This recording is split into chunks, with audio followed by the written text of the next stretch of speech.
All right. In this video, we're going to see New York Governor Kathy Hochul basically tell Donald Trump to keep his nose out of the New York City mayor's race and then pivot into making it crystal clear she's not about to be pushed into any endorsement on someone else's timeline. Let's watch the full clip and then I'll give you my thoughts at the end. Let's talk about upcoming elections and about generational shift. I'm sure you saw there was some new reporting in the New York Times about President Trump weighing the possibility of getting involved in the New York City mayoral. He has, according to this reporting, had a conversation with Cuomo. Does any of that change your thinking about endorsing in this race? The president should keep his hands off the New York City elections. I don't know whether conversations happened or not. People are saying different things, but you have a big country to run, Mr. President. Why don't you start thinking about the people all across America? We'll handle our own elections. My job as governor is to work with whomever the voters of New York want me to work with.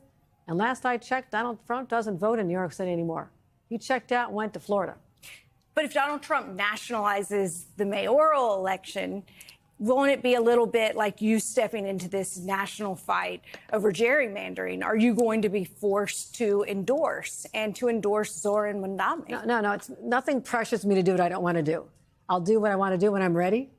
I have to have more conversations. There are some serious differences and major areas of agreement.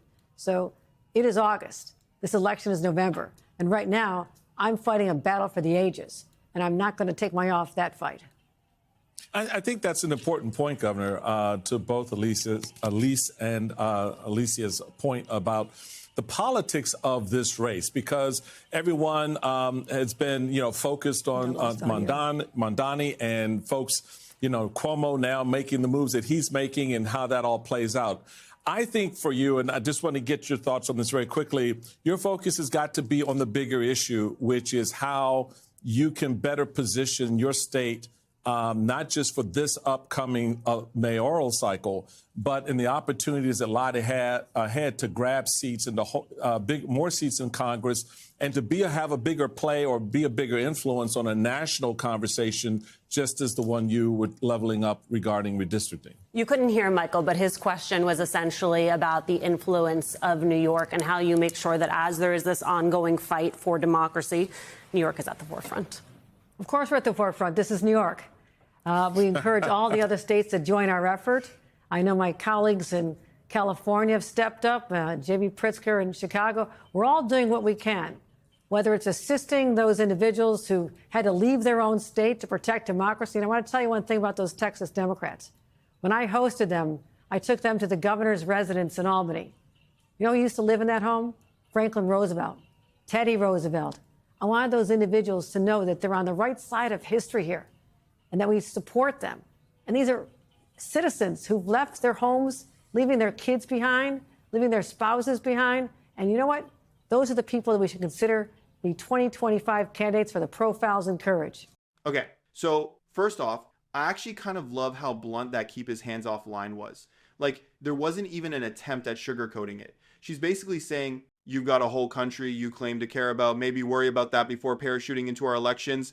And the little reminder that Trump doesn't even vote in NYC anymore because he moved to Florida. That's a nice little twist of the knife. Now, when they try to corner her on whether this means she's going to endorse someone, you can almost see the wall go up. I'll do what I want to do when I'm ready. No pressure, no forced timeline. Which, yeah, that's smart politics. It keeps her options open, avoids alienating anyone she might need later, and makes it clear she's focused on what she calls a battle for the ages.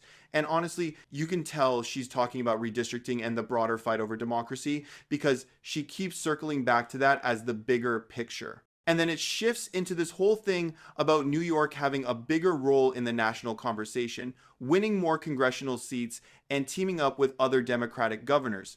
She name drops California and Illinois, and then there's that story about hosting Texas Democrats who literally left their families behind to block anti-democracy laws. That's a solidarity moment, but it's also a way to position New York as the tip of the spear in these national fights. So the takeaway here, she's drawing a really clear line. No to Trump meddling in NYC politics, yes to fighting on her own terms, and yes to keeping the focus on the national stakes. It's calculated, but it works. Let me know your thoughts in the comments. While you're down there, hit the like button and subscribe. I appreciate you guys, and I'll see you in the next one.